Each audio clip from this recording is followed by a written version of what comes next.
Alhamdulillahi wa kafa.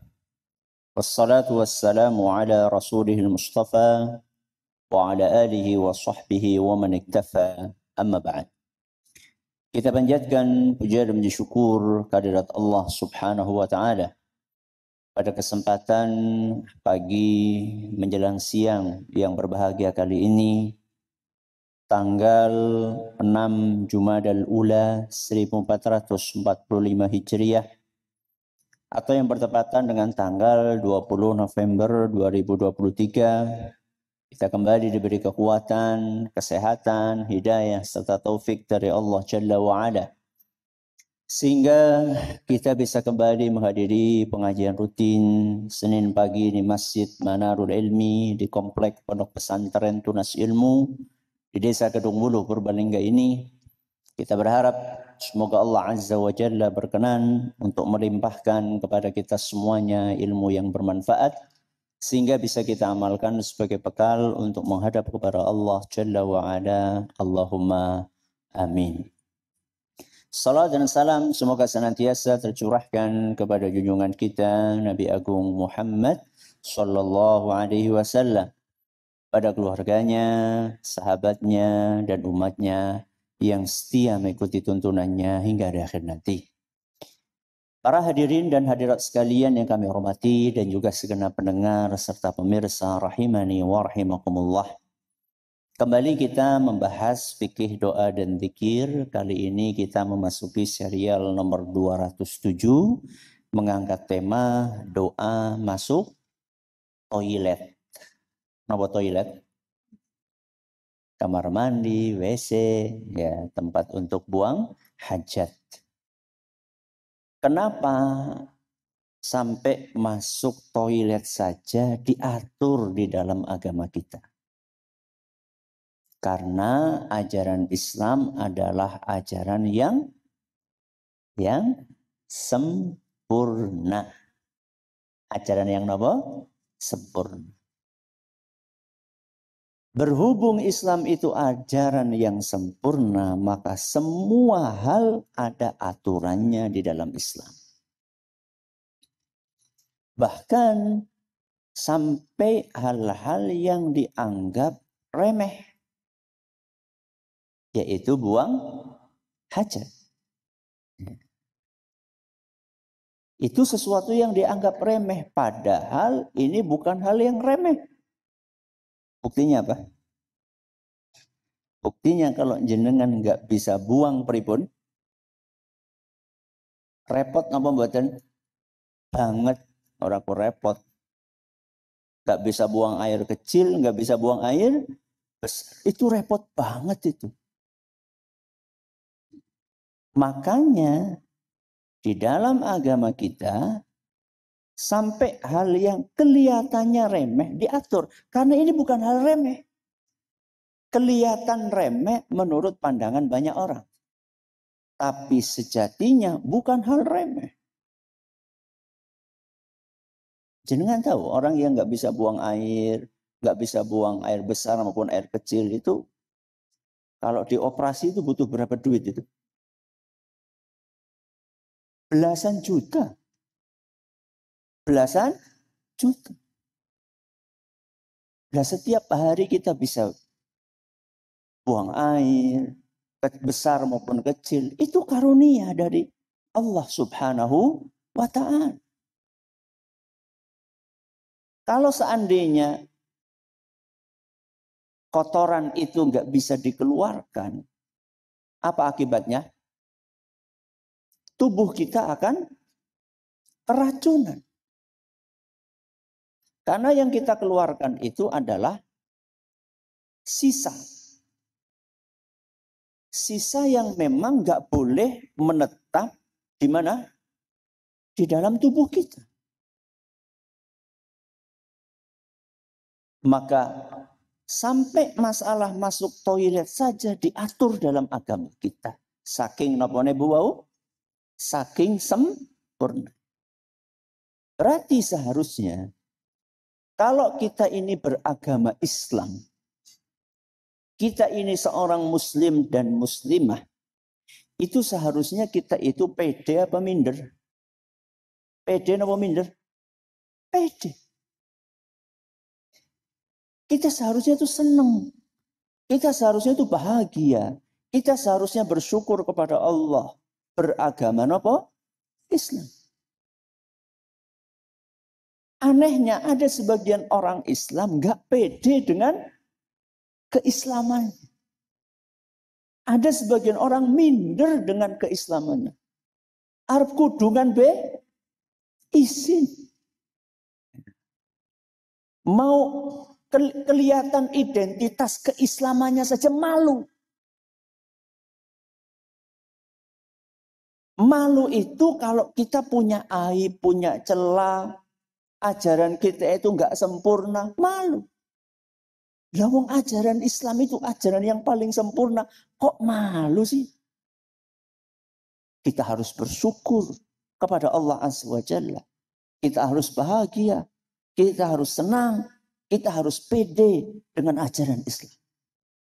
Karena Islam adalah ajaran yang paling apa Bu? Sempurna. Nah, sebelum kita masuk ke toilet, ada doa yang diajarkan di dalam agama kita. Dan kayaknya sudah banyak yang hafal. Nggih. Apa itu? Bismillah. Pun hafal? Terus, Allahumma inni a'udzubika minal khubuthi wal khaba'ith. Yuk kita baca bareng-bareng. 1, 2, 3. Bismillah. Allahumma inni a'udzubika minal khubuthi wal khaba'ith. Coba bareng-bareng. 1, 2, 3.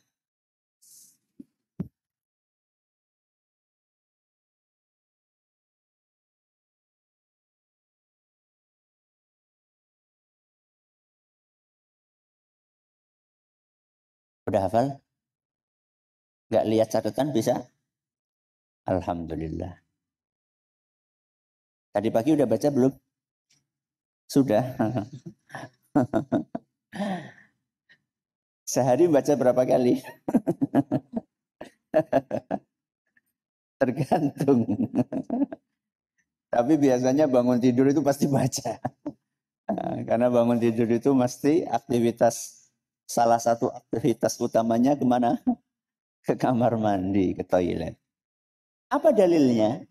Ya, kita disuruh baca doa ini. Pertama, bismillahnya. Jadi ada bismillah sama ada apa? Allahumma inni a'udzubika minal khubuthi wal khaba'ith. Kita bahas bismillahnya dulu.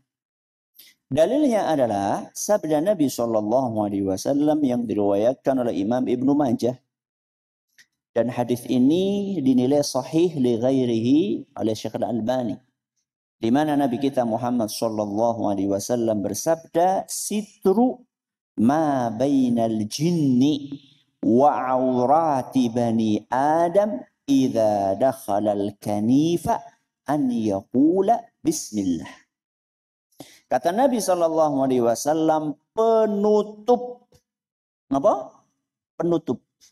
Yang akan menghalangi pandangan jin. Pandangan sinten? Jin. Dari auratnya Bani Adam adalah bacaan bismillah ketika dia masuk ke WC. Jadi jin itu bisa ngelihat kita atau tidak? Bisa. Kita bisa ngelihat jin atau tidak? Tidak.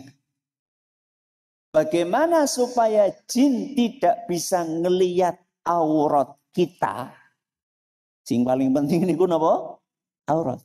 Bagaimana supaya jin tidak bisa melihat aurat kita? Caranya adalah baca bismillah. Begitu kita baca bismillah, maka setan tidak bisa ngelihat aurat kita. Walaupun aurat kita buka. Di mana? Ya di kamar mandi. Masa nang kali? Apa sih anak senang kali ge? Ya Allah. Sing dodok nang kali ki. Bangetan temen. Semuanya sudah punya jamban ya. Alhamdulillah. Apa nang dhuwur lumbang? Sisan Ustaz. Jadi sebelum kita masuk ke kamar mandi, kita baca bismillah dulu. Supaya setan nggak bisa ngelihat aurat kita. Berarti kita ini dilatih untuk punya rasa malu. Malu kepada Allah, malu kepada makhluknya Allah. Walaupun makhluknya Allah itu nggak kelihatan. Sinten? Jin, setan. Itu kan nggak kelihatan. Walaupun makhluk-makhluk nggak kelihatan itu, kita dilatih untuk malu. Apalagi sama makhluk yang kelihatan. Siapa? Ya sesama manusia. Ada nggak Bu orang yang nggak punya malu kepada sesama manusia? Apa? Orang yang keluar rumah auratnya terbuka. Orang kudungan. Nggih, keluar rumah nggak pakai kerudung, nggak pakai jilbab. Ya. Yang lebih parah lagi keluar rumah pakai celana pendek. Ya. Keluar rumah pakai kaos lekton, keleke, keton, mambu maning. Kalau sama manusia saja, kalau sama jin saja, kalau sama jin saja yang nggak kelihatan, kita dilatih malu, nggak rela aurat kita kelihatan sama jin yang nggak terlihat, apalagi sesama manusia. Siap punya rasa malu, Bu? Siap? Berarti mulai besok keluar rumah harus tutup aurat. Harus tutup aurat. Ini adalah dalil dari bacaan basmalah sebelum masuk kamar mandi. Berarti kalau ada orang nggak masuk kamar mandi dan kalau ada orang masuk kamar mandi dan nggak baca bismillah, apa yang terjadi? Apa yang terjadi? Diintip setan. Jadi tontonane setan. Purun mboten? Mboten. Jadi tontonan kok tontonane setan. Maka ini dalilnya. Adapun dalil dari Allahumma inni a'udzubika minal khubuthi wal khaba'ith adalah sebuah hadis yang diriwayatkan oleh Imam Bukhari dan Muslim. Dan dituturkan oleh seorang sahabat Nabi SAW yang bernama Anas bin Malik. Sinten Bu? Anas bin Malik radhiyallahu anhu. Apa kata beliau? Kana Nabi sallallahu alaihi wasallam idza dakhala al-khala'a qal. Rasulullah SAW apabila masuk ke tempat buang hajat, maka beliau membaca doa, Allahumma inni a'udzubika minal khubuthi wal khaba'ith. Apa artinya? Allahumma ya Allah. Ini sesungguhnya aku a'udzubika mohon perlindungan kepadamu. Dari apa? Minal khubuthi. Dari setan-setan laki-laki. Wal khaba'ith. Dan setan-setan perempuan. Ingane setan lanang wadon. Iya. Makanya setan itu beranak pinak. Loh, ramane setan siapa? Ramane setan siapa, Bu? Loh, ramane setan iblis. Ramane setan apa? Iblis. Sinten? Iblis. Yang dulu sempat bermasalah, ada masalah sama nabi kita, ayah kita siapa? Adam alaihissalam, sama ibu kita sinten? Hawa. Nah, iblis ini beranak pinak. Nah, anak-anaknya ini ada yang jantan, ada yang betina, ada yang laki-laki, ada yang perempuan.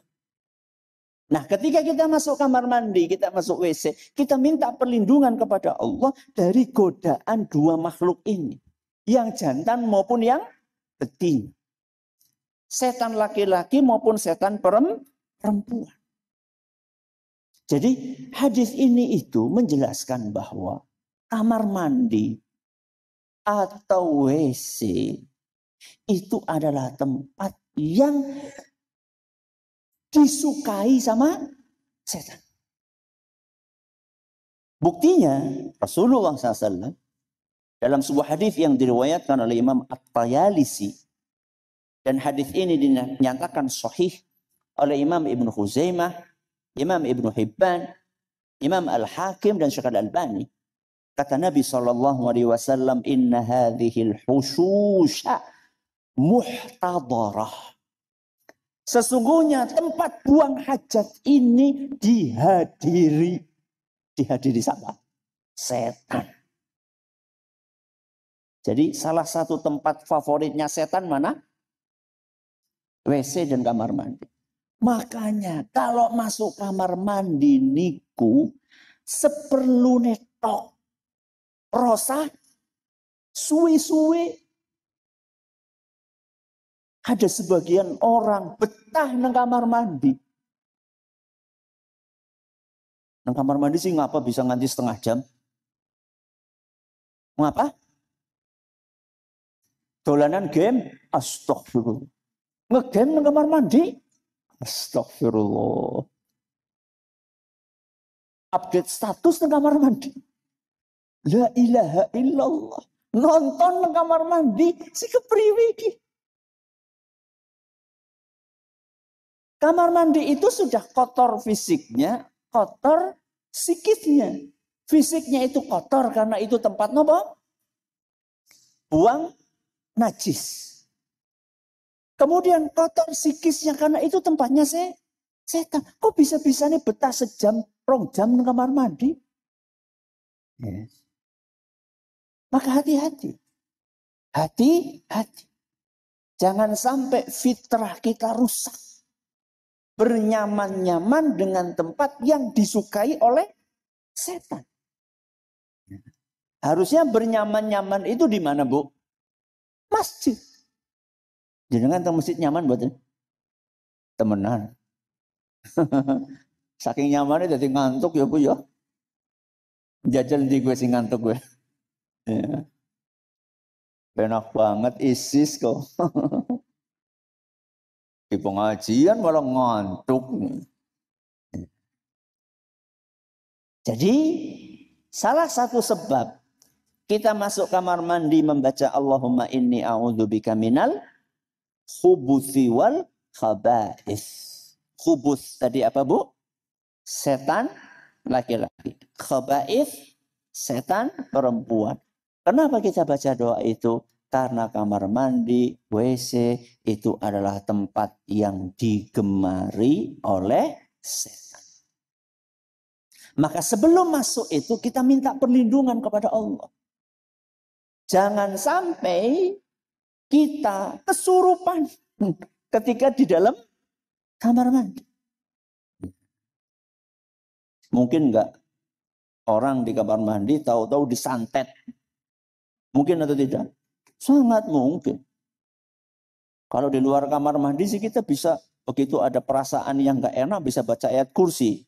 Yang di luar kamar mandi masuk baca ayat kursi? Ya. Makanya sebelum masuk kita sudah baca. Ya. Sebelum masuk kamar mandi kita sudah baca doa. Supaya kita dilindungi sama Allah Azza wa Jalla dari godaan setan. Karena setan itu selalu berusaha untuk mencelakakan manusia. Setan itu paling nggak suka kalau manusia mendapatkan kebaikan. Kebaikan dunia apa akhirat?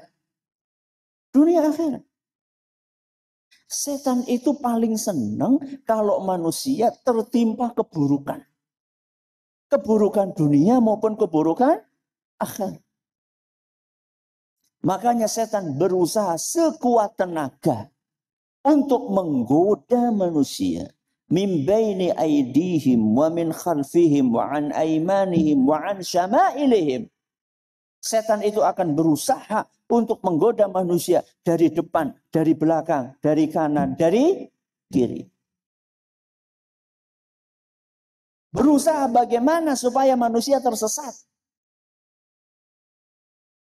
Maka kita harus waspada dengan tipu daya setan tersebut.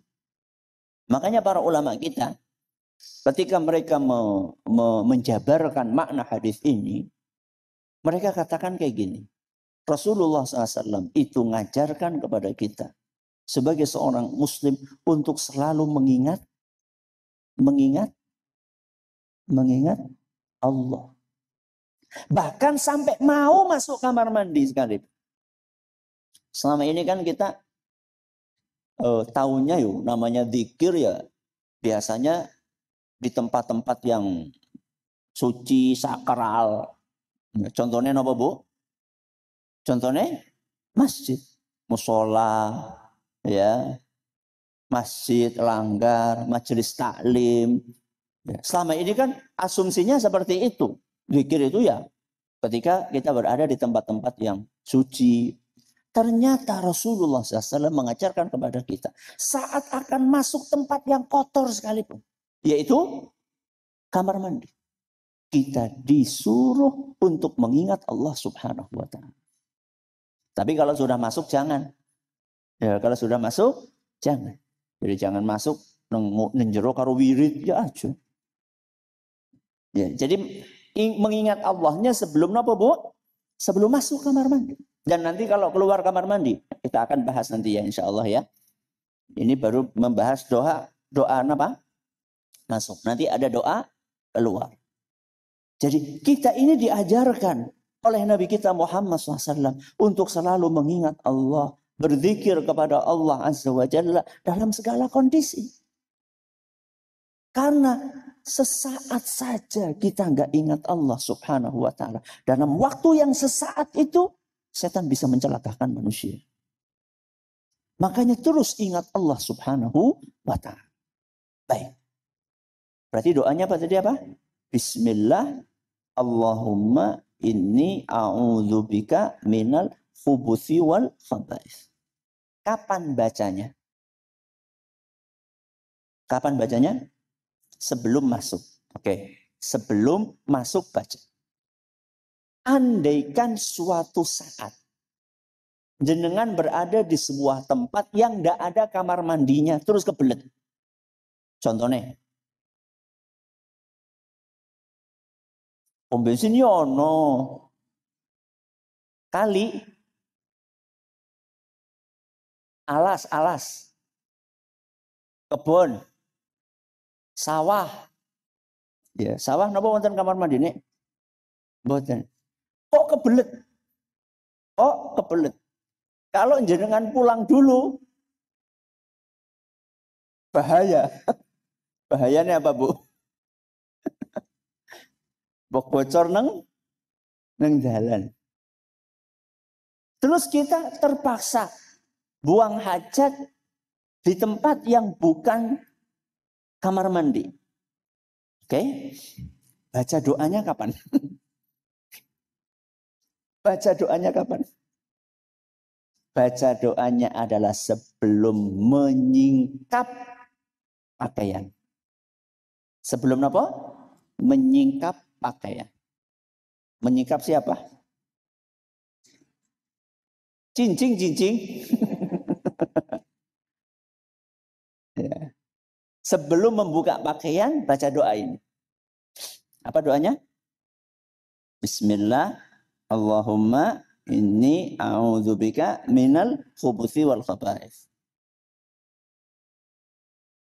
Berarti pas ngadeg apa pas ndodok? Dan jenengan biasanya cincingnya pas ngadeg apa pas ndodok? Ya kalau jenengan cincing pas ngadeg ya keton. Berarti gimana Ustadz? Ya gimana caranya? Tengok kanan, tengok kiri. Depan belakang tengok enggak? Ya iyalah, maksud bukan tengok kanan, tengok kiri, ngarepe ana wong. Jadi kita itu melakukan survei dulu, ya. Kita lihat situasi dan kondisi, kira-kira ada orang apa enggak, nembe, ya. Sebelum kita buka pakaian kita baca doa yang tadi diajarkan oleh Nabi kita Muhammad Sallallahu Alaihi Wasallam. Itu tentunya dalam kondisi-kondisi yang darurat, ya. Jangan dijadikan kebiasaan. Karena ada sebagian orang di rumahnya ada WC. Di depan rumahnya ada saluran irigasi. Di rumahnya ada WC. Di depan rumahnya ada saluran irigasi. Begitu kebelet mengendi? Saluran irigasi. Padahal di rumahnya ada WC. Itu nggak boleh. Ya. Kenapa? Karena auratnya berpotensi untuk kelihatan sama orang. Makanya tadi saya katakan, kapan kita bukanya? Kalau di tempat yang nggak ada WC. Ya. Kalau di rumah kita ada WC, ya jangan kita keluar. Tapi kalau misalnya kita lagi kondisi seperti contohnya lagi di hutan, ya, ketika lagi hiking, ya, itu pun juga kata para ulama kita, nanti kita akan bahas insya Allah. Nggak boleh kita itu buang hajat besar maupun kecil di lokasi-lokasi yang biasa orang pada ngiyup. Ngiyup siapa? Berteduh. Nggak boleh. Ya. Nah ini yang kadang-kadang orang-orang sembarangan gitu.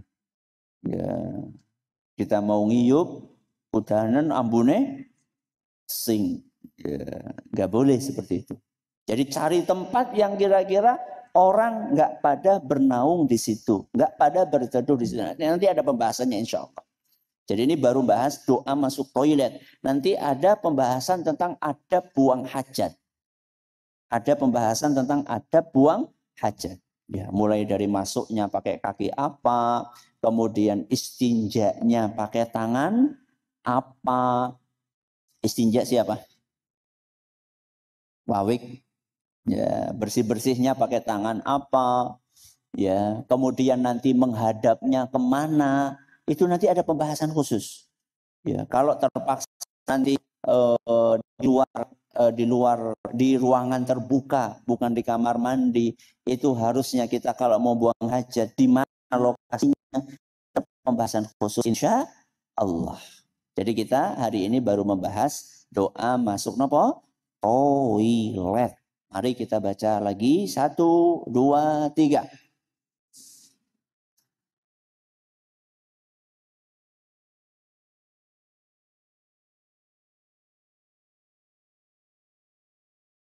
Baik, mudah-mudahan bermanfaat bagi kita semuanya. Silahkan kalau ada pertanyaan bisa disampaikan. Baik, terima kasih Ustadz. Jazakumullah khairan atas materi yang disampaikan. Kami bacakan Ustadz pertanyaan pertama. Ini ada 3 pertanyaan sekaligus yang serupa Ustadz. Bismillah, Assalamualaikum warahmatullahi wabarakatuh. Waalaikumsalam warahmatullahi wabarakatuh.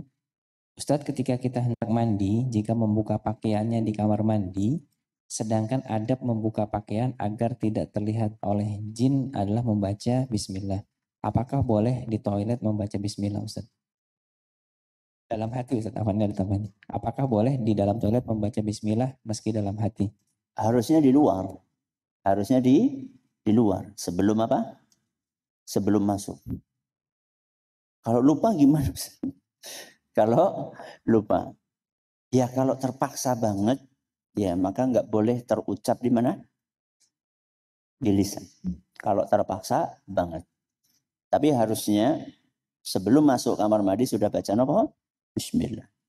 Jadi yang namanya baca bismillah itu bukan hanya ketika akan buang air besar atau buang air kecil, termasuk ketika akan mandi.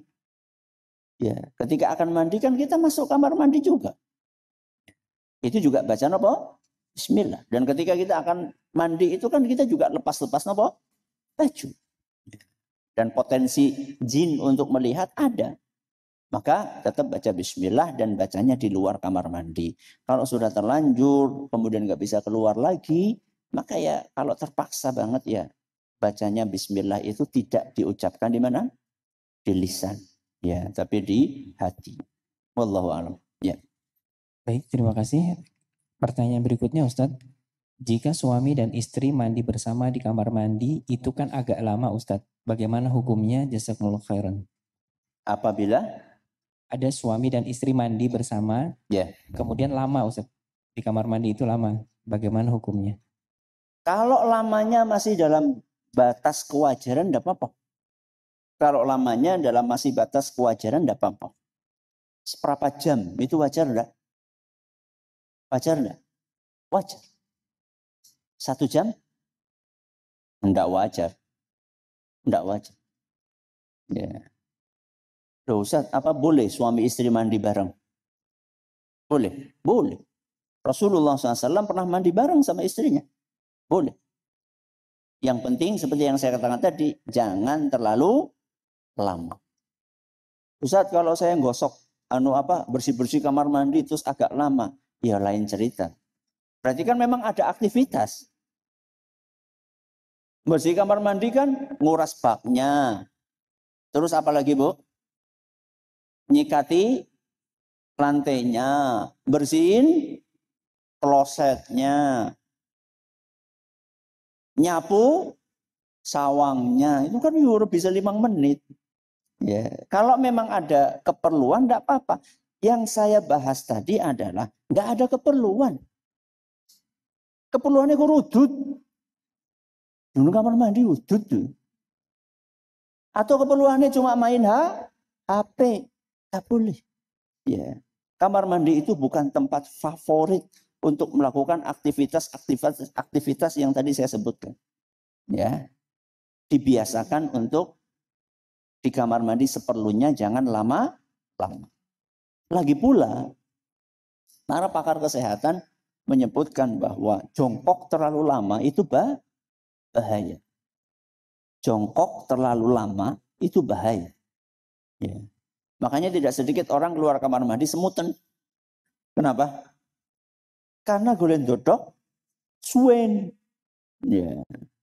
Gak baik juga ya untuk kesehatan. Lanjut. Baik, terima kasih Ustaz. Jazakumullah atas jawabannya. Pertanyaan berikutnya keluar dari materi Ustaz. Assalamualaikum warahmatullahi wabarakatuh. Waalaikumsalam. Ustaz, jika kita mau bersedekah tanpa seizin suami dan disedekahkan atas nama sendiri, bukan atas nama suami, apakah boleh Ustaz? Meskipun uang itu pemberian dari suami. Jazakumullah khairan. Kalau uang itu uang Anda sendiri, tidak apa-apa. Kalau uang itu uang Anda sendiri, Anda punya penghasilan, kemudian Anda sedekahkan tanpa sepengetahuan suami, tidak apa-apa. Yang tidak boleh itu adalah kalau jenengan ngeluarkan duitnya suami untuk bersedekah tanpa seizin suami. Itu yang tidak boleh. Maka kalau itu uang sendiri boleh atau tidak? Boleh. Kalau itu uang suami harus minta izin. Lah, pertanyaannya tadi adalah uang diberi suami. Uang diberi suami. Nafkah bulanan diberikan suami kepada Anda. Itu berarti uangnya siapa? Uangnya sendiri. Karena sudah milik jenengan. Sudah milik jenengan. Maka tidak apa-apa. Tidak apa-apa jenengan sedekahkan. Tapi ada tapinya nih. Ya.